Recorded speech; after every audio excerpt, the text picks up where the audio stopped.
I was just an ordinary Pokémon fan until a mysterious accident sent me falling from the sky into the sea. When I woke up on a deserted beach, I realized my 10 years of Pokémon knowledge had become my greatest advantage in a world where Pokémon were real. I vomited up, swallowed seawater, and coughed violently before finally opening my eyes to inspect my surroundings. Blue and white winged gulls landed in small groups on the sand, tilting their heads to observe me without a trace of fear. Looking out at the ocean, I saw a vast expanse of azure water where fish with crimson scales leaped into the air, their dull eyes mocking everything in sight. My mind went blank for a few moments as I realized I had fallen into the world of Pokémon. Excitement washed over me, completely erasing my physical discomfort. Forgetting my exhaustion, I scrambled up and rushed toward one of the gulls, shouting out my intention to catch it. Like any fan, I had spent my youth dreaming of capturing Pokémon and traveling the world to challenge strong opponents. The bird simply rolled its eyes at me. I had offered no food, brought no battle-ready partner, and did not even possess a single empty ball. Sensing my complete lack of preparation, it flapped its wings to take flight. I made a desperate attempt to pounce on the creature, but I missed completely. The bird pecked at me a few times in annoyance, leaving me in a thoroughly embarrassed state. Calming down, I realized my ordinary human body was no match for a wild creature, forcing me to abandon my foolish idea of catching a Pokémon with my bare hands. Sitting on the sand, I took stock of my situation. I was still wearing my original clothes, though I looked a few years younger, appearing to be around 18 years old. This meant I had physically crossed over rather than taking over someone else's body. Unfortunately, it also meant I had no established identity, no history, and no family wealth in this world. My phone had been completely destroyed during the ordeal, leaving me with nothing of value. Yet I was far from hopeless. That sound in my head right before I hit the water was not a hallucination. A system had accompanied me to this world. Even if its assistance turned out to be limited in the long run, it offered me a foundation to build upon. I possessed a naturally pragmatic and self-serving nature, with a willingness to do whatever it took to survive and succeed. With the system at my disposal, I felt ready to carve out my own path. Just as I began envisioning my grand future, a strict and authoritative voice shattered the silence from behind, demanding to know who I was and why I was there. Before I could react, an officer pinned me to the ground and snapped cold metal cuffs onto my wrists behind my back. My grand ambition to conquer the Pokémon world hit an immediate roadblock on my very first day. Half an hour later, my cuffs were removed, and I sat in the local police department sipping a cup of hot tea. Though I was an unregistered resident, such individuals were common in a world where extraordinary powers existed and resources were strictly controlled by the upper echelon.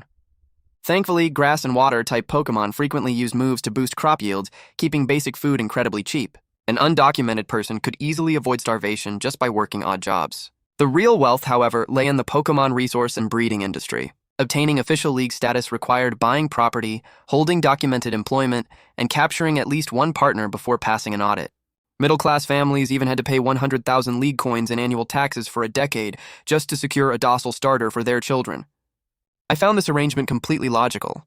Starter Pokémon bred by the league possessed great potential and gentle temperaments. On the black market, even a second-tier starter cost over 2 million coins, and handing such valuable creatures to people without resources to raise them properly made little sense. Because of my clean appearance, young age, and smooth hands, the officer readily accepted my story about getting swept up by ocean waves and losing my belongings.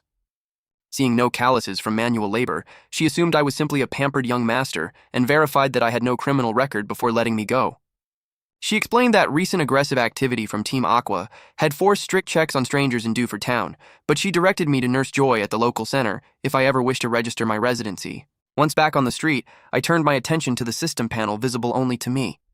After trying to call out to it repeatedly without a response, I confirmed it was a simple, non-sentient interface. Its sole function was granting me one item from the Pokémon world each day, including rare items. While divine artifacts were absent, I was surprised to find Megastones, Keystones, Zeed Crystals, and Dynamax bracelets available. This meant future resource shortages would never hold me back. I refrained from immediately exchanging for a Master Ball to catch a wild creature. Real life was not a turn-based game, and a fast or psychic creature could easily dodge a thrown ball. Capturing a powerful wild Pokémon without building trust first was dangerous, especially since novice injury rates were high. Using food to build friendship was a far safer path for an unregistered trainer like me. Facing immediate practical needs, I exchanged my daily reward for a large gold nugget and sold it at an official store for 200,000 league coins. I deliberately avoided black market traders to escape scams or dangerous encounters. With my fresh capital, I bought essential supplies, breeding guides, and recent magazines to determine the current timeline. Since I lacked official identification to stay at the local center, I rented a small nearby house where I could study my surroundings in peace. Reading through recent news articles and gossip magazines gave me a clear picture of the current world. Professor Oak had developed the Pokédex in collaboration with other researchers to serve as an official trainer license. Lance had joined the prosecutor's office to fight Team Rocket in Kanto. Stephen Stone's Beldam had just evolved into Metagross, while Wallace had become a top coordinator, and Cynthia was preparing to challenge the Sinnoh Elite Four. This placed the timeline roughly 10 years before the original story began, an era when a powerful new generation of trainers was just emerging. The thought of eventually competing against these incredible talents filled me with genuine excitement.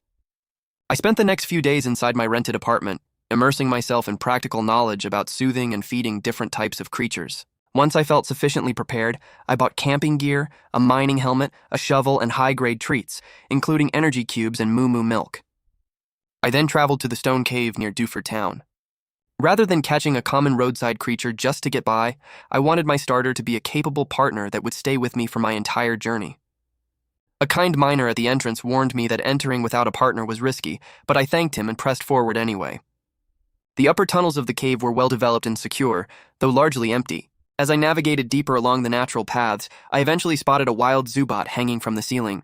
Utilizing my system's scanning function, I checked its details and found its qualification to be merely ordinary at level 12. Moving past it, I stayed on high alert, knowing that better creatures often meant stronger, more protective parents nearby. The winding underground network was confusing, filled with tunnels made by miners and wild creatures alike. I encountered several Geodude and Zubat, and even saw an Abra teleport away before I could scan it properly. Realizing that searching blindly was inefficient, I changed my strategy. I set up camp in an open area, opened a box of sweet treats, mixed them into standard food, and fanned the scent into the air. The aroma quickly drew curious wild creatures out of the shadows. I distributed food generously to each visitor while scanning their qualifications one by one. Most possessed average potential, though I did find a Makuhita with elite-level talent. While its final form did not fully fit my long-term plans, I kept it in mind as an option if nothing better appeared. As I continued handing out food, a pale yellow figure peeked out cautiously from behind a nearby rock. It looked at the crowd with longing eyes, hovering in hesitation out of fear of being driven away like before. When my eyes met its hesitant gaze, my heart instantly skipped a beat. My system's scan revealed that the pale yellow creature was a shiny Mawile, possessing king-level qualification at level 15, complete with her hidden potential and crucial inherited moves like Sucker Punch, Thunder Fang, and Ice Fang. Her unique dark red limbs and jaw made her stand out, which explained why she'd been rejected by her species and left to starve despite her incredible talent. I approached her gently, offering food to avoid scaring her. Realizing I meant no harm, she took the food with both hands and ate hungrily. As she ate, I stroked her head softly, and she nudged my palm in enjoyment. Her excellent steel and fairy attributes gave her outstanding typing with numerous resistances. Beyond her natural typing, her potential after Mega Evolution promised an incredible physical attack stat through the huge power ability. Combined with her sheer force ability, she was a true gem of a partner.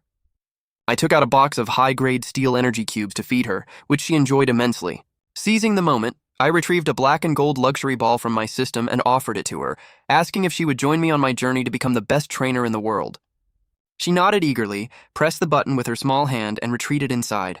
The ball clicked shut instantly without shaking once. Thrilled by the successful capture, I held the ball high in celebration, though the surrounding wild creatures merely stared at me as if I were out of my mind before going back to their food. I released her to ensure she felt comfortable inside the luxury ball, which provided a cozy environment designed to deepen a partner's trust. Once she confirmed she was happy, I attached her ball to my belt. Turning to the remaining crowd of eating Pokémon, I offered to trade more high-grade energy cubes for any unusual stones or ores they had found in the cave. I needed a sustainable source of income rather than relying entirely on selling gold nuggets at official shops. Excited by the reward, several creatures hurried back to their nests and returned with colorful stones. While many were ordinary, a few brought evolutionary stone fragments and precious gems, and one Geodude even brought an Everstone. I rewarded the helpful Geodude with a top-tier rock energy cube, leaving us both thoroughly satisfied with the trade.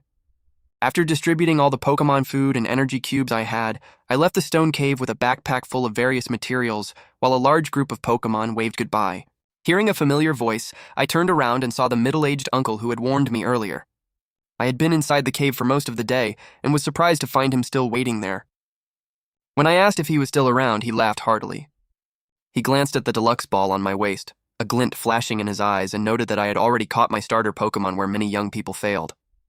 Seeing that I did not respond, he felt a bit awkward and shifted his gaze to my heavy backpack. He asked if I was interested in making a deal, explaining that he specialized in recycling special mineral resources at a satisfying price. I paused for a moment before shaking my head, telling him my haul was too modest to catch his eye. He chuckled, praising my caution as a good trait for survival out in the world. He then handed me his business card and invited me to visit him for future collaborations. I accepted the card, thanked him, and walked away. Unbeknownst to me, his underling made a throat-slitting gesture behind my back, only to get slapped hard on the head by the boss. The confused underling listened as the boss scolded him for lacking brains. The boss pointed out that anyone carrying a luxury ball must be a wealthy youth from a powerful family. He explained that if anything happened to such a young master, the entire fighting town would be placed under martial law and wiped clean by psychic-type Pokémon, just like when the eldest son of the Zvok family was attacked in Kanaz City and hundreds died. The boss warned all his men to keep their eyes open and maintain a low profile to survive. Meanwhile, I arrived at the Alliance shop to sell my haul, including the most valuable Everstone. Since these were all miscellaneous fragments, the shopkeeper only offered me under 500,000 Alliance coins, with 200,000 for the Everstone. Although I knew I was being pressured to accept a lower price, the Alliance offered safety, fairness, and strict confidentiality. The black market offered higher prices, but it was far too dangerous. Mawile was only at a normal strength level, and I was not sure I could emerge unscathed from a place that devoured people whole. Remembering the ill intent from the men outside the cave, I decided to play it safe. I canceled my current rental and moved to a secluded house with a yard in a distant area. Once settled, I released Mawile, patted her head, and promised to stand by her through all the tough training ahead. Sensing my sincerity, she nodded firmly, ready to grow alongside me. For the next month, I dedicated myself to training Mawile in our private yard. I gave her a fairy feather to awaken her fairy attribute, and I exchanged resources for a Mawilite and a keystone to aim for Mega Evolution. Achieving Mega Evolution would dramatically boost my self-defense capabilities. Every few days, I fed her rare candies, advanced energy cubes, steel gems, and fairy gems. In reality, rare candies worked like elite supplements, requiring intense physical exercise to truly unlock a Pokémon's latent power rather than granting instant levels. During this time, Mawile mastered her inherited moves through rigorous practice. I also used several move TMs on her, completing her elemental coverage by teaching her Fire Fang. Among all generational power-ups, I valued Mega Evolution and Z moves the most. Unlike Dynamaxing or Terrastalizing, which suffered from severe geographical restrictions or resource costs, Mega Evolution offered permanent, practical combat value anywhere. After an entire month of relentless effort, my hard work finally paid off. I placed my full trust in Mawile as she stood before me, brimming with excitement and feeling stronger than ever. Through our intense training over the past month, she had reached the peak of the elite level with an exceptional background. Her fairy type was completely awakened, and her move pool had expanded drastically to include powerful attacks like Swords Dance, Iron Head, Play Rough, and all the elemental fangs. Although Mawile was a steel and fairy type, her ability to learn diverse moves allowed her to deal massive damage. My goal now was to venture back into the Stone Cave to recruit another powerful member for my team. After all, participating in the upcoming conference required catching at least 6 Pokémon, and challenging gyms required at least 2. At the cave entrance, I ran into the middle-aged, shady man who had spoken to me a month ago. I greeted him politely, and after a moment of confusion, he barely recalled my face, mostly remembering the rare luxury ball I carried. When he introduced himself as Brother Jai, I felt a sudden discomfort and opted to simply call him Uncle Jai instead. He poked fun at my lack of politeness before asking if I was entering the cave to search for treasures or catch Pokémon. I told him I would take whatever opportunities came my way, then slung my pack over my shoulder and headed inside, leaving him noting my newfound confidence. Deep inside the complex underground maze, I released Mawile and asked if she knew of any powerful or unusual Pokémon living nearby. Knowing that offspring of strong parents usually possessed high potential, I hoped to find their nesting grounds. Navigating the treacherous tunnels was easy with a local guide like Mawile. She soon led me through a narrow opening that I recognized as a tunnel dug by Aaron. Following her through the tight gap, we emerged into a massive subterranean cavern lit by a faint blue glow from stardust minerals embedded in the walls. These rare minerals were worth hundreds of thousands of Alliance coins each, and the ground was covered in brown mushrooms favored by Monster Egg Group Pokémon. Ahead of us, more than a dozen Aran were happily munching on the mushrooms, guarded by several Lyron and an impressive gym leader-level Agron. Seeing the massive Agron, I immediately abandoned any thought of a direct forceful capture and switched to a softer approach. I introduced myself as a trainer and asked for permission to catch one of the Aaron, stepping forward to hand out high-grade steel-type energy cubes to the curious young ones. Having lived underground eating raw minerals, the Aaron had never tasted such delicious food and quickly crowded around me. Agron roared in frustration at her offspring for being so easily bribed, having moved deep underground specifically to avoid humans. I addressed Agron directly, acknowledging her desire for a peaceful life while pointing out that I could offer her children a far better future. I explained how Mawil had reached elite status in just over a month under my care and promised to supply top-tier nutrition. Since she could sense no ill intent from me and I had fed her children, Agron refrained from attacking. However, unwilling to part with her kin so easily, she decided to decline my offer through a battle. She roared, ordering the Aran to form a ring around us. She agreed that if I won the duel, I could capture one Aaron, fully confident that her strength would easily overpower an elite-level Mawil. I gladly accepted her terms, knowing Agron carried fatal double weaknesses to fighting and ground-type moves. Mawil was equally eager to test her newly acquired strength in real combat. Pulling out the keystone hidden beneath my collar, I resonated with the megastone carried by Mawil, calling on her to respond to our shared bond. A blinding, multicolor light burst from both stones, causing Mawil to undergo a drastic transformation right before Agron's shocked eyes. Her upper jaw turned blood red, a second massive mouth sprouted from her head, and her body shifted to a yellow and black coloration. Ferocious and terrifying, Mega Mawile now radiated a powerful aura that rivaled Agron's own gym leader strength. Mega Evolution elevated Mawile's strength to a whole new level. It temporarily boosted her by 10 levels, pushing her to level 48, and changed her ability to huge power. This placed her firmly past the gym leader threshold and closed the gap between her and Agron. While Agron stood frozen, stunned by an evolutionary form she had never seen before, I seized the moment and ordered Mawile to use Sword Stance. Spectral blades materialized around her, doubling her attack stat within seconds. Combined with huge power, her offensive strength reached a 4-fold multiplier, further boosted by 30% from the life orb she secretly carried. Agron snapped back and threw a massive rock, but Mawile dodged it effortlessly using Sucker Punch. She closed the distance and slammed her dark energy-infused mandibles into Agron, knocking the colossal creature to the ground. Armor cracked and Agron howled in pain. Even with her incredible natural defense, she could not withstand such overwhelming force. Before Agron could recover or speak, I ordered Mawile to follow up with Brick Break. Mawile delivered a downward strike that exploited Agron's 4-fold weakness to fighting moves, nearly knocking her unconscious. Unable to speak, Agron patted the ground in defeat, clearly aggrieved that I had hit her with her worst weakness before she could surrender. The surrounding Aaron and Laren were in total shock, having watched their seemingly invincible mother fall in an instant. Mawile returned to her normal form as I walked over with a spray to treat Agron's injuries. Realizing I meant no harm, Agron settled down and gestured toward Mawile, asking how such power was possible. I pulled out the Agron Megastone and explained that when paired with a trainer's keystone, it allowed a Pokémon to break past its natural limits. I even mentioned that similar stones might be hidden elsewhere in the stone cave. Agron examined the stone, sensing a powerful pull from it before returning it to me. Convinced of my strength and good intentions, she called her offspring over, encouraging them to join me. I checked the talent of each interested Aaron until I found one that perfectly met my expectations. He was at level 21, possessed the sturdy ability, held king-level potential, and knew the inherited move superpower. Seeing his sturdy ability brought back old memories and sparked a bold tactical idea in my mind. While a standard Agron suffers from severe 4-fold weaknesses to fighting and ground, its Mega Evolution changes everything. Mega Agron loses the rock typing to become pure steel, gains the filter ability to reduce super effective damage, and boasts a massive base defense stat of 230, making it a supreme physical wall. Mega Evolution truly redefines what these Pokémon can achieve. I pulled out a luxury ball, placed it before the young Aaron, and promised to train him into an Agron even stronger than his mother.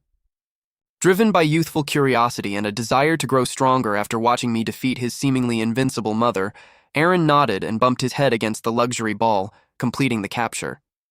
I excitedly released him, placed a shell bell on his head, and patted his smooth skull, telling him this was my gift and that we would get along great from now on. He bounded around happily on his short, stubby legs, looking adorably clumsy, while Mawile patted his metal shell to let her new little brother know she would protect him. The other young Aaron walked off dejectedly, as those who had ventured forward all shared a deep longing to see the vast world outside. Before leaving, I promised Agron I would bring her child back to visit whenever possible. I left behind a generous supply of energy cubes and healing sprays for her tribe, and in return, she gifted me several precious ores to cover her child's living expenses. Returning to the surface, I greeted Uncle Jai, who sat near the entrance looking bored. Spotting the second luxury ball on my waist, his eyes gleamed and he asked with a wide smile if my second attempt had succeeded. I confirmed it, adding that I might need his assistance this time. Maintaining a confident, high-profile facade was the best way to keep shady figures from taking unnecessary risks against me. Uncle Jai humbly remarked that his small business might not cover everything a young master needed, but he agreed to help when I assured him it was a minor favor. He led me to a quiet street corner, where we stopped before a dilapidated door in a side alley. He knocked in a distinct rhythmic pattern 3 times on each side until a small observation hatch opened. An old man stared blankly from inside, and after Uncle G explained that he was bringing in a customer for business, the hatch shut. Multiple heavy locks clicked open, and the heavy rusty door swung inward to let us pass. As we walked down the corridor, Uncle G explained that interconnected black markets existed across every region to handle rare goods, money laundering, dark commissions, and clean resales. I already knew that clean items sold through dark channels fetched a 10 to 20% premium over Alliance prices because shadow groups preferred safe, untraceable transactions to avoid official scrutiny. The old man sat behind a small counter, briefly eyeing my luxury balls before asking what service I required. I dumped my backpack onto the table, displaying a pile of rare ores, several low-purity evolutionary stones, and an everstone, requesting a fair price for completely clean goods. Recognizing the items were clean, the old man perked up, inspected the haul, and quoted a rounded price of 1,400,000 Alliance coins. Satisfied with the generous offer, I stated that I needed a trained Ditto and a clean trainer identity. The old man fetched a Pokeball from a shelf, pricing the Ditto at 400,000 coins and the fake identity at 200,000. When I questioned the high price for an identity card, he explained that while official Alliance registration was cheaper, it took over a month, whereas his service guaranteed a fully forged, reliable identity from any region within an hour. Although I knew his safety guarantees were meaningless in an unregulated black market, I accepted the deal. Without an official birth record, buying a temporary identity was my only fast option, and I knew that once I reached the level of an Elite 4 trainer, high-ranking officials within the Alliance would naturally handle my documentation. The old man swept my ores into a drawer and handed me 8 anonymous bank cards worth 100,000 coins each to complete the transaction balance. He then took a quick photo of my face, made minor adjustments on his computer, and began generating my new identification documents using a pre-made template. Ignoring the old man's dismissive remarks about the price, I provided my name and requested my birthplace be listed as Dewford Town, my age as 18, and my background as an orphan. Having spent time in Dewford Town before, it was far better to use a location where I at least had some familiarity. The old man edited the photo using a vulnerability in the Alliance network, and within minutes, he handed me a craft paper folder that still smelled of fresh ink. He advised me to register any newly caught Pokémon at the official center to ensure everything stayed seamless. Opening the brown folder on the spot, I inspected the records. The file belonged to an unfortunate 12-year-old boy who had vanished years ago while hunting for a Wurmple in the slums of Dewford Town. The old man had simply adjusted the photo to match my features and grafted my current age onto the boy's legitimate past, complete with primary school records, medical history, and early center visits. Replacing a forgotten person was infinitely easier and less suspicious than fabricating an entire identity from thin air. The old man claimed the papers would withstand any casual scrutiny unless an Elite 4-level background check was conducted. I slipped the folder away and left without a word, taking his underlying warning to heart. Until I possessed the undeniable strength of a heavenly king, maintaining a low profile was essential. Walking away from the black market without any trouble, I headed straight to the local Pokémon Center. Transactions in that line of work were strictly money for goods, with neither party wanting unnecessary entanglements. At the center, I registered both Mawil and Aaron, signed up for the upcoming Hoenn League, and requested a full health checkup for my team. Since I was not an official Pokédex holder, I paid the standard service fee when Nurse Joy returned my luxury balls. She handed me an official badge case, noting that I had less than 10 months left if I wanted to qualify for the tournament. When I expressed confidence that 10 months was more than enough, she smiled warmly, clearly recognizing the potential in a rookie starting out with such rare Pokémon. Before making my way toward Professor Birch's lab to potentially leverage Mawile's unique nature for an official Pokédex, I decided to challenge the Dewford Gym first. Arriving at the martial arts dojo, I informed the receptionist that I wished to challenge the gym leader for my very first badge. She asked for a standard challenge fee of 1,000 Alliance coins, a reasonable filter designed to prevent unprepared novices from wasting the gym's time. After paying, I was led to the indoor battlefield where the gym leader, Brawley, stood wearing beach shorts and a casual shirt as if he had just stepped off a surfboard. Brawly greeted me casually, mentioning that my challenge had interrupted his surfing plans for the day. He outlined the standard beginner rules for an initial badge match, a 2-on-2 format where the challenger gets the first move, and the gym leader is not permitted to substitute Pokémon during the battle. Once I agreed, he threw a Pokeball to call out a level 20 Machop. Recognizing that I held 0 badges, he naturally used a standard training Pokémon rather than his main competitive squad. I immediately called out Mawile. Seeing her unique flash coloration, Brawly's eyes lit up with surprise, though he quickly warned me that fighting types possessed a natural type advantage over steel types. I replied that overwhelming power easily shattered basic type matchups, immediately commanding Mawile to set up with Swords Dance. Unwilling to let us boost our stats freely, Brawly ordered Machop to strike hard with Brick Break. Anticipating his reaction, I countered instantaneously, instructing Mawile to cut off the approach with Sucker Punch. The tactic of combining Swords Dance with Sucker Punch never gets old. Taking advantage of the precise moment Machop lunged forward, Mawile dodged seamlessly and struck hard with Dark Energy. Brawly remained remarkably calm, knowing fighting types easily resisted Dark-type attacks, and ordered Machop to use Scary Face. The sudden menacing glare lowered Mawile's speed by 2 stages. While Mawile was never known for her agility, speed was never the true goal of Sucker Punch. Closing the distance was all that mattered, as she delivered her maximum destructive power at point-blank range. Capitalizing on Machop's proximity, I ordered Mawile to execute Fire Fang. Flames erupted from her mandibles as she clamped down hard on Machop, leaving him unable to hold on and knocking him unconscious. Brawly recalled Machop and pulled out his second Pokeball, admitting he had completely misjudged my background. Recognizing that my boosting tactics, battle sense, and high-level Pokemon were far beyond those of a rookie, he glanced at the luxury ball at my waist and released a Makuhita at level 22. Refusing Brawly's offer to swap Pokemon, I declared that Mawile would not back down in a physical contest.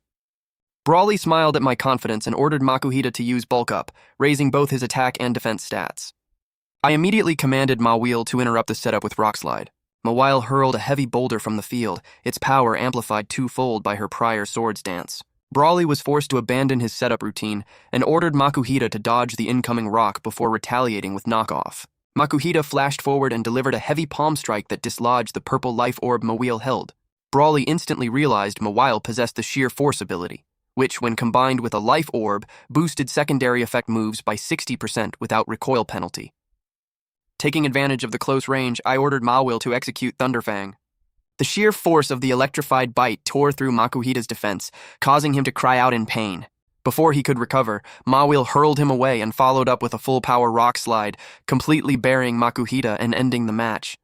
The referee officially declared me the winner, and I stepped onto the field to praise Mawile, carefully retrieving the dislodged life orb to preserve my daily system resources. Brawly recalled Makuhita with a sigh and personally presented me with the Knuckle Badge, remarking that my strength felt like a surging wave. Curious about my team, he asked to see my second Pokemon. I released Aaron, and Brawly's eyes lit up, immediately understanding why I had kept the young Steel and Rock type benched against a fighting-type gym. When Aaron bounded around excitedly as if claiming he could take on 10 opponents, I stroked his metallic shell to reassure him that his time to shine was coming. When Brawly asked for my name, I declared with absolute confidence that I was Yi Tian, the trainer who would become the strongest in the world. Impressed by my drive and connection with my Pokemon, Brawly handed me a valuable Rock Smash move TM as an extra reward for an exhilarating battle. He explained that mentoring promising talent was a core duty of gym leaders and expressed his eagerness to see me stir up the upcoming Hoenn League. Accepting his well wishes and the Knuckle Badge, I stocked up on daily provisions, high-grade Pokemon food, and a Devon Corporation spatial backpack to serve as a plausible cover for my system inventory. With everything set, I prepared to sail toward Petalburg City and continue on to Little Root Town, determined to visit Professor Birch and secure an official Pokedex to elevate my standing as a trainer. I decided to teach the Rock Smash move TM to Aaron. While Mawile could also learn it, her sheer force ability would negate the defense-lowering effect, rendering the move wasteful on her. Managing 2 Pokemon made me realize I needed to be more frugal with my resources. After resting briefly in Petalburg City following a quick half-day boat ride from Dewford Town, I set off toward Little Root Town. Along Route 102, I used wild battles to help Aaron gain combat experience while keeping an eye out for a Ralts. I spent an entire day searching through the forest, but I only encountered Zigzagoon and Poochyena. Frustrated, I recalled how Ralts was said to draw near to positive emotions. I wondered if my eager intentions were somehow driving it away, or if encountering one on this route was simply a stroke of absurd luck reserved for rare individuals. Resigned to missing out on a Ralts for now, I continued onward through Oldale Town and soon arrived in Little Root Town. Finding Professor Birch's lab was easy, as it occupied the largest plot of land in town. I stopped a white-coated researcher outside to ask if the professor was in. Spotting the Pokeballs on my belt, the excited researcher grabbed my arm and pulled me inside before I could even finish speaking. Suddenly, a chaotic commotion erupted within the building. Fearing an attack by Team Magma or Team Aqua, I reached for my Pokeballs, ready to run if necessary. The researcher sheepishly dismissed my fears, reminding me that no one attacks a Pokemon professor. Stepping into the main hall, I witnessed a scene that brought back familiar memories. A newly hatched Torchic was flying around frantically with its rear feathers bitten off, while Professor Birch himself was trapped atop a bookshelf, cornered by a pair of barking Poochyena. From his high perch, the professor begged me to subdue the wild Pokemon tearing up his lab. Wondering how a professor could get chased by wild Poochyena inside his own institute, I released Mawil and Aran to resolve the situation. Since the wild Poochyena were only around level 10, my team quickly brought the chaos under control within minutes. With the threat cleared, Professor Birch climbed down from the bookshelf with a sigh of relief, while his assistant recalled the wild Pokemon. I began to introduce myself as Yi Tian from Dewford Town, but the professor cut me off with an excited shout the moment he noticed my flash Mawil. His eyes sparkled with intense academic curiosity, creeping Mawil out so much that she promptly recalled herself into her luxury ball. As Professor Birch pleaded for her to come back, I held him back and suggested he carry energy cubes or treats to avoid being attacked by wild Pokemon. He pushed up his round glasses and argued that feeding wild Pokemon human treats would ruin their natural instincts. An assistant nearby muttered that his refusal to carry protection was precisely why he ended up getting chased back into his own lab. Professor Birch blushed slightly as his assistant called him out, insisting that leaving powerful Pokemon behind was a necessary step to observe wild ecology without scaring the creatures. After I reintroduced myself as a new trainer seeking an official Pokédex, he listened attentively. Issuing a Pokédex was a major privilege for a league professor, serving as an official endorsement that linked a trainer's reputation and research data directly back to the lab. Testing my credentials, he asked about my progress, and I confirmed I had earned the Knuckle Badge from Brawley. Professor Birch walked over to his desk and penned an introduction letter to Norman, the gym leader of Petalburg City. He explained that Norman was an exceptional normal-type master with elite 4-level strength who could train even a Slaking to overcome its sloth ability. Handing me the introduction letter, an inactive Pokédex, and a specialized Steel-type breeding manual, he stated that if Norman approved of my abilities after a period of study, the Pokédex would be activated. I was overjoyed by the gift of the manual, bowing deeply to express my gratitude. When he noticed both of my Pokemon were Steel types and offered advice on the trade-offs between monotype and mixed-type teams, I thanked him warmly for his guidance. After helping clean up the lab, I bade farewell to Professor Birch and returned to the forest as evening approached. Pitching my tent by a river, I prepared dinner for Mawil and Aran, serving them high-grade Steel-type food alongside advanced energy cubes and berries. Sitting by the campfire, I studied the newly acquired manual, gaining invaluable insights into nutritional combinations, energy cube crafting, and move training techniques. Suddenly, the buzzing sound of wings cut through the quiet night, catching my attention. Knowing that wild Beedrill rarely fly at night unless engaged in territorial conflicts, my curiosity was instantly piqued. While a swarm of hundreds of Beedrill can overwhelm even an experienced trainer, I recalled that Mega Beedrill was an elite, high-speed assassin in battle. Eager to investigate, I recalled Mawil and Aran to their Pokeballs and slipped quietly into the dark jungle toward the noise. Peering through the shadows, I spotted two wild insect groups locked in a fierce territorial war, a massive colony of Beedrill clashing directly against a swarm of Beautifully. The Beedrill pierced the invading Beautifully with their stingers, while the Beautifully sprayed paralyzing powder and jabbed back with their long proboscises. The species war raged on as a brutal life-or-death struggle. Knowing nature had no right or wrong, I refrained from interfering, remembering Professor Birch's warning about wild independence. Looking toward the unguarded nest, I saw mostly empty pupae, with some having evolved prematurely to join the fray. I preferred catching a Weedle to raise from scratch for specific early-stage moves. Spraying insect repellent on myself, I recalled Mawil and Aaron to move faster on my own. I quietly climbed the trees to inspect the unhatched eggs inside the nest, but found only average talents up to gym level. Influenced by my current team, I held out for at least near-king level potential. Still, I gathered valuable spoils from the nest, including Beedrill honey, rare berries, and a poison barb. Suddenly, a newly evolved Beedrill returned and buzzed frantically to signal its companions. I instantly summoned Mawil, who neutralized the guard with Firefang before I recalled her and bolted. Several returning Beedrill charged at me with raised stingers, but the clash with the beautifully swarm bought me enough time to escape with only a few pursuers on my tail. I had Mawile use Fairy Wind to repel them, abandoning my tent and camping gear to sprint toward the forest boundary, knowing my truly valuable loot was safe in my system storage. By morning, I stumbled out of the woods into Petalburg City, looking utterly battered. Officer Jenny spotted my tattered appearance and nearly panicked, preparing to call an ambulance and backup for a dark organization attack. I waved my hands to assure her I had simply been chased by a Beedrill swarm. Relief turned into a stern lecture as she scolded me for wandering off the main path into dangerous territory, reminding me that Beedrill caused the most wild fatalities every year. When she asked if my risky venture yielded any results, I helplessly admitted I gained nothing, having left the gym-level egg behind during my hasty escape.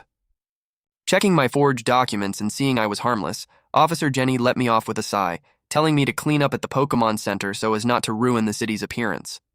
I headed straight to the center, handed my luxury balls to Nurse Joy, and used my stored system supplies to shower and change into fresh clothes. When I returned to the lobby, Nurse Joy handed back my fully recovered team, while secretly eyeing me with quiet curiosity. Nurse Joy sized me up, likely wondering if I was the promising new talent her family had mentioned, or just an exceptionally unlucky rookie. I placed the poison barb obtained during my forest escape onto the counter, asking if any bounties were active for poison items. My system evaluation showed it offered a 14% boost, but since system-crafted items provided a flawless 20% bonus with perfect purity, this mid-grade finding held little value for me. While selling perfect items would cause a massive stir and secure endless funds, doing so before gaining true power carried severe risks of interrogation by ruthless forces. Nurse Joy scanned the poison barb, confirming a 14.2% bonus at mid-grade quality. Offering standard alliance bounty rates, she gave me the choice between 1.4 million alliance coins or 100 alliance points. Though alliance points offered access to exclusive training manuals, rare recipes, and pseudo-legendary eggs, they were strictly non-tradable and easily tracked. Needing untraceable liquid capital to support my growing team's heavy consumption, I opted for cash. Without hesitation, I used my new funds to order 50 boxes of Steel-type Advanced Energy Cubes and 20 boxes of Rock-type Cubes, totaling 700,000 coins. Mawile relied primarily on physical attacks and non-stabby coverage rather than special attributes, making physical Steel-type development optimal. Nurse Joy watched me invest so heavily in my Pokemon's nutrition, her impression of me visibly improving. I then inquired about purchasing a berry mixer, and Chansey brought out a brand new Devon Type 3 model designed for higher nutrient extraction. Although refining advanced energy cubes required precise recipes, rare berries, and deep experience, having the right equipment was an essential first step. I paid 200,000 coins for the mixer, stepped into a secluded alley to store it inside my system storage, and headed directly to the Petalburg gym. Arriving at the dojo, I handed my introduction letter to the receptionist, explaining that I was visiting Master Senri on behalf of Professor Birch. The mention of the world-renowned professor prompted immediate action, and I was quickly escorted into the reception room. Sitting across from me was Senri, a broad-shouldered man with short, stiff hair and piercing eyes that radiated an overwhelming physical presence. Introducing myself as Yi Tian from Duford Town, I waited as he reviewed Professor Birch's letter. Senri noted that Birch had praised my talent, explaining that evaluating my readiness for a Pokédex required a different approach than a standard badge battle. As his intense aura put me on edge, a cheerful childish voice suddenly interrupted from the hallway. The tough guy persona vanished instantly, replaced by a look of helpless doting as Master Senri turned to the little girl who had barged in. Seeing May in person made me recall Professor Birch describing Senri as a doting father, a label that was clearly accurate. Even at such a young age, the future Hoenn Grand Contest champion was genuinely adorable. I offered a warm praise of her cuteness without reaching out to touch her head, causing Senri's guarded gaze to soften slightly. Though he insisted my compliments would not lower the difficulty of my test, his softened expression betrayed his true feelings. May looked at me curiously, asking who I was. Put on the spot, Senri claimed I was a prospective apprentice he planned to recruit into the gym. Having an apprentice status under a respected gym leader was a valuable affiliation, even if it carried no official political power. Seemingly satisfied with that explanation, May quickly lost interest in our conversation and ran off to find her mother. With her gone, Senri tried to revert to his stern posture, though it no longer intimidated me. He offered to take me on as an apprentice with standard pay. When I explained my tight timeline of collecting 7 more badges for the Evergrande conference in 10 months, he agreed to a 1-month trial period to evaluate my qualification for the Pokédex. My daily duties at the Petalburg gym involved handling overconfident novice trainers who came seeking badges with basic Pokémon like Zigzagoon and Tylo. On my third day, Aaron easily defeated a challenge from a fresh trainer's Zigzagoon using Metal Claw, causing the youngster to recall his Pokémon and leave dejectedly. Defeating these reckless rookies was standard practice, as the league allowed apprentices to handle early gym challenges. After the match, May ran into the arena, eager to play with Mawile. Though initially frightened by Mawile's large horn jaw, she quickly warmed up to her gentle nature. Mawile gave me a resentful look as May hugged her, but maintaining a great relationship with Senri's daughter opened up tremendous benefits. Thanks to May's influence, Senri granted me access to basic gym archives and recipes for intermediate single-type energy cubes. I began teaching myself how to craft energy cubes as a legitimate, profitable side career to support my team, though mastering the process using only written recipes proved to be a challenging endeavor. I still vividly remember my very first experiment in making energy cubes. When I pulled out that murky, sticky little mass and offered it to Mawile, she shook her head desperately, preferring to starve rather than taste such a culinary disaster. I shared a subtle telepathic connection with her, and I fully agreed with her refusal. Fortunately, becoming a gym apprentice offered significant perks. Since May and I had become close friends, Master Senri granted me permission to draw a daily quota of low to mid-tier berries for practice. Breeders enjoyed immense prestige, with top-tier masters in Hoenn holding status comparable to the Elite Four. During my free time, I even suggested to Senri that he get May a gentle starter Pokémon to serve as a childhood companion. Busy with gym duties, he took my advice seriously to make up for neglected family time. Meanwhile, I persisted with my breeding ambitions. Making energy cubes felt less like cooking and more like concrete mixing, requiring precise timing, speed adjustments, and strict material ratios to avoid ruined chemical reactions. Applying the scientific methods and analytical habits from my past life, I cataloged my mistakes, controlled the variables, and refined the process. Excitement surged through me when I finally produced a batch of clear, solid cubes. My exam-oriented background in math and science had proven invaluable even in a foreign world. This time, Mawile accepted the cube without resistance, while Aaron devoured an entire box alongside his usual iron ores as a sweet treat. During dinner, Senri noticed my subtle smile and asked if something good had happened. Unveiling my work, I placed a box of primary normal-type energy cubes before him. He paused his meal to inspect the clear cubes, quickly identifying them as Type 3 basic cubes suitable for unevolved Pokémon. While the market price for such a box sat around 500 Alliance coins against a material cost under 10 coins, Senri was far more stunned by my progress. Knowing my initial attempt 10 days prior was inedible even to wild Pokémon, he realized he was witnessing extraordinary talent. Rising from his seat, Senri picked up my unactivated Pokédex and entered the master code. Handing the fully functional device back to me, he declared that I had passed his evaluation in both character and combat ability, praising how I guided and taught younger challengers after battles. Though I hesitated, mentioning my month-long trial was incomplete, Senri smiled warmly and insisted my talent should not be confined to a single dojo. Placing the Pokédex in my pocket, I thanked him as we shared a moment of mutual respect, while May watched quietly, sensing that her new friend would soon depart. Young May burst into tears at the news of my departure, rolling on the ground like a distraught child parting with a childhood friend. Stepping forward helplessly, I gently wiped away her tears with my thumb to comfort her. Seeing my natural skill in calming her down made Master Senri narrow his eyes with a sudden protective suspicion. As May puffed out her cheeks in protest over the 10-month separation, I promised to return after competing in the Evergrande conference and to call every time I reached a new city. When she innocently asked if she could join me, I sensed an immediate wave of intense protective intent radiating from Senri behind me. Quickly assuring her that she could travel with me once she grew older, we sealed the promise with a pinky swear and a gentle head pat, successfully calming her down and diffusing the immediate danger. The next morning, I packed my bags to bid farewell to the family. While Senri watched me with guarded vigilance, his wife Mitsuko offered a warm and enthusiastic goodbye, encouraging me to visit often. Unbeknownst to Senri, interrupting our daily interactions at this early stage might actually solidify my presence in May's mind as a memorable figure rather than allowing it to fade into simple familiarity. Before leaving, I pulled out Mawile's luxury ball and challenged Senri to a gym match for the balance badge.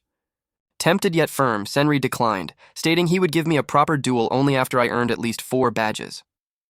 Reluctantly yielding to his wife's insistence, Senri announced he would fulfill his promise by paying my apprentice wages.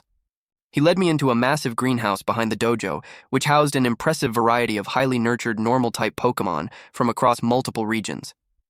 Senri proudly explained that as my reward, I could choose one Pokémon from the facility, provided the creature agreed to travel with me. Though I noted the absence of steel types, he assured me that the potential of these Pokémon was top tier. Expressing sincere gratitude, I accepted his generous mentorship offer and stepped inside to evaluate the candidates. The Pokémon in the greenhouse were remarkably docile and curious, showing no fear as I inspected them. I spotted several rare species with gym to near elite level potential, including a Slakoth lounging lazily in a tree. As the pre-evolution of Slaking, its base stat potential rivaled legendary Pokémon, and this individual was likely a descendant of Senri's own powerful partner. However, knowing the immense resources and willpower required to overcome its truant ability, I decided against choosing it. Realizing I lacked the capacity to raise such a high-maintenance Pokémon at this stage, I turned my attention away from the Slakoth and began browsing through the avian Pokémon instead. I recognized the importance of raising a reliable flying partner, as local bird species offered excellent mobility, steady growth, and utility for both tactical strikes and fast escapes. While I initially prioritized the Pidgey line due to Mega Pidgeot's potential, my focus shifted the moment I spotted a blue figure with cotton-like white feathers tilting its head at me.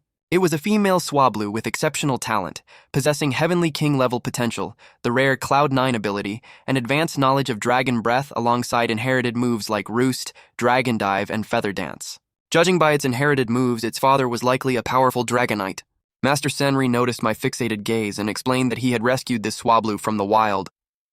Since its eventual evolution into Altaria would abandon its normal typing for Dragon and require a completely different training path, he had originally considered sending it to the flying specialists in Fort Tree City. However, seeing my keen interest, he offered me the opportunity to tame it myself. Knowing this gifted individual was right before me, I ignored any potential ties to future gym leaders and directly asked Swablu if she would join my team. She chirped back, flapping her wings to demand a demonstration of my strength first. I summoned Aaron from his luxury ball to accept the challenge. Spotting my heavy, slow-moving partner, Swablu showed a clear hint of disdain, confident her aerial speed would render her invincible. However, Aaron's steel typing resisted her normal flying and dragon attacks, while her current moveset lacked the sheer power to break through his physical bulk. To guarantee complete control, I immediately ordered Aaron to set up Iron Wall. Metallic light coated his armor, drastically boosting his already impressive defenses and leaving Senri surprised by my cautious, methodical approach. Swablu swooped down with Peck, but her attacks failed to leave a mark. As she struggled to dent his defenses, Aaron used Hone Claws under my direction to raise his attack and accuracy, eyeing her with calm composure. Enraged, Swablu unleashed a barrage of round, fury attack, and dragon dive, yet Aaron stood completely unfazed behind his reinforced armor. Seizing the perfect opening, I commanded Aaron to execute Rock Tomb, trapping Swablu among hurled boulders to seal off her flight paths. Before she could recover, Aaron charged forward and delivered a decisive rock smash, slamming into her and sending her crashing to the ground. I rushed over to check on Swablu, ensuring she suffered no lasting harm from the blow. Holding out an empty luxury ball, I invited her once more to join my journey. Though she chirped in frustration, pointing her cotton-like wings at Aaron to protest his impenetrable defense, I explained that her setback was merely a matter of unrefined training. Promising to guide her toward becoming an extraordinary Altaria, I held out the ball, ready to welcome her as my newest partner. Swablu considered my offer for a moment before nodding in agreement. I gently tapped her head with the luxury ball, watching her dissolve into red light as the device secured her capture. Releasing her back out, I patted her soft head, thrilled to welcome her as a new partner. Bidding farewell to Master Senri's family, I replenished my supplies and ventured into Petalburg Woods to gain experience before challenging the Rustboro Gym. The dense forest was a vast, resource-rich ecosystem teeming with wild Pokémon. During our trek through the woodland paths, Swablu helped defeat aggressive wild encounters like Wurmple, allowing me to collect valuable materials while training. Despite my efforts to locate rare species, I spent days searching without encountering a single Trico or Shroomish. Comforting me with her soft, cotton-like wings, Swablu seemed equally puzzled by our lack of luck. Just as I prepared to set up camp, a green figure burst from the thicket and crashed straight into me. Expecting a Trico, I sat up to find a rare, highly talented Scyther with the Technician ability and near Elite Four potential. The Scyther was badly injured with a deep abdominal wound and glared at me with intense vigilance and hatred. Noticing its panicked state and solitary presence, I sensed that something was terribly wrong. Rather than attacking, I raised my hands, set a healing spray on the ground, and stepped back. Scyther cautiously approached the can, but its blade-like arms made operating the spray impossible. Stepping in to help, I carefully bandaged its wound and offered a flying-type energy cube to restore its stamina. Seeing its guard drop, I asked if it needed help. Wanting Scyther as my team's mid-range physical attacker, I released my gym-level Mawile to reassure the Mantis Pokémon of our strength. Scyther gestured frantically, conveying that 3 hostile humans had ambushed its colony. Suddenly, a fierce-looking man accompanied by a Mightyena emerged from the shadows, warning me not to meddle. Identifying him as a mercenary Pokémon hunter, I evaluated his Mightyena's strength at the elite level. Spotting my shiny Mawile, the hunter grinned greedily and demanded I surrender all my Pokémon. Refusing to negotiate with a ruthless criminal, I cut off his threat and immediately ordered Mawile to launch a Flame Fang while calling on my team to strike with Rock Smash. Without hesitation, I launched an immediate assault. Mawile and Aaron surged forward like released arrows, ambushing the hunter from both sides. Taken by surprise, the hunter reached behind his back and threw a Pokeball to summon a Golbat, intending to bypass my team and strike me directly. Recognizing his lethal intent, I remained entirely calm, knowing that wild survival carried no rules. I summoned Swablu to engage the flying Golbat, while Aaron used Taunt on the hunter's Mightyena, severing its restraint and forcing it into a mindless rage against my armored partner.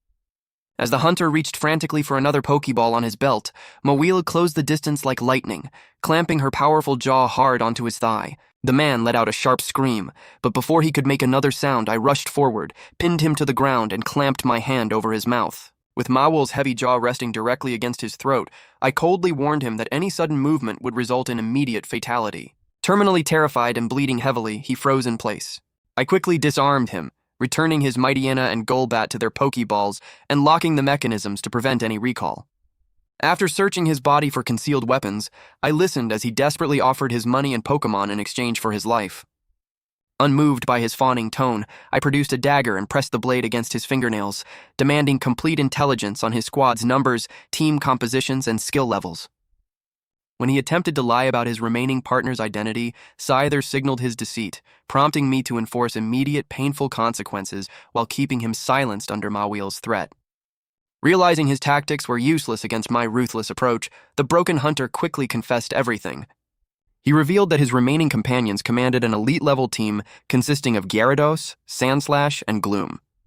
After delivering the intelligence, he frantically begged to be turned over to Officer Jenny, hoping for the safety of official custody. Looking at him coldly, I noted that allowing him to live presented an unacceptable risk to my identity. Before he could react, I drove the dagger straight into his heart, ending his life cleanly to ensure my safety and protect my journey. I watched the man fall silently before me, remaining remarkably composed despite the wave of nausea that surged through my stomach. Having never taken a life before, forcing myself to process the shock was an uncomfortable necessity in a world governed by harsh balance. Refusing to burden my Pokémon with guilt, I chose to face the weight of my actions directly to ensure my survival in future dangers. I quickly secured all the captured loot into my system storage and summoned Ditto from my pack. With a gentle touch, Ditto altered my facial features completely, ensuring my identity remained untraceable. With Scyther leading the way, we navigated the dense thickets until we reached the hidden camp of the remaining hunters. From behind a thick trunk, I surveyed their parked vehicle, where 2 men waited idly beside unconscious wild Pokémon. The captured group included over a dozen Scyther alongside rare Slakoth and Shroomish, all kept pacified by a Gloom releasing continuous powders. Recognizing an opportunity while they waited for their deceased partner, I silently signaled Mawile to prepare. Slipping into the brush undetected, Mawile executed 3 full rounds of sword dance alongside Iron Wall, stacking her physical attack power to astronomical levels. As the 2 men impatiently complained about their missing teammate, a brilliant rainbow light burst from the thicket.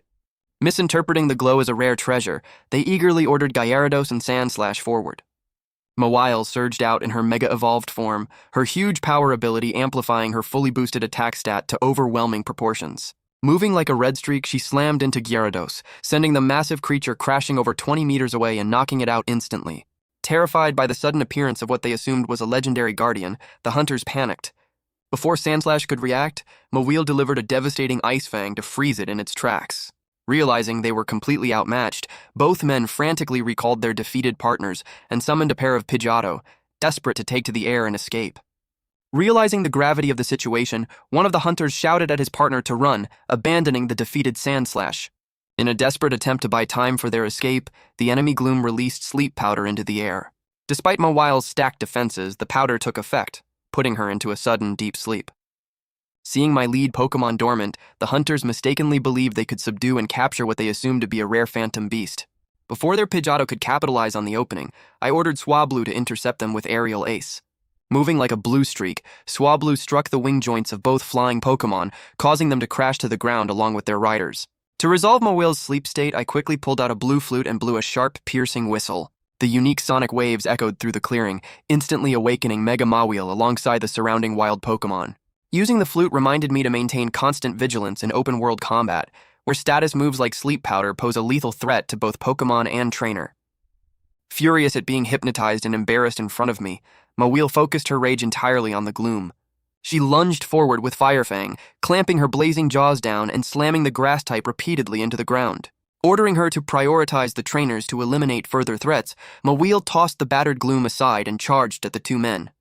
At the same time, the newly awakened wild Pokémon surrounded the fallen hunters, cutting off all avenues of retreat. While one hunter begged for surrender, the other foolishly tried to intimidate me by threatening retaliation from the Hunter Guild. Unmoved by their pleas, I remained committed to ensuring no witnesses escaped the forest. Mawile acted swiftly, striking both men to immobilize them before stripping the remaining Pokeballs from their belts. With the situation completely under control, I systematically locked away their defeated Pokémon, ensuring the threat was entirely neutralized. During my search through the hunter's gear, I unexpectedly discovered that both men concealed a Ditto among their supplies. Seeing Ditto as a standard asset among criminal factions came as no surprise. Meanwhile, the two Pidgeotto that Swablu knocked down offered no resistance and submitted easily to capture.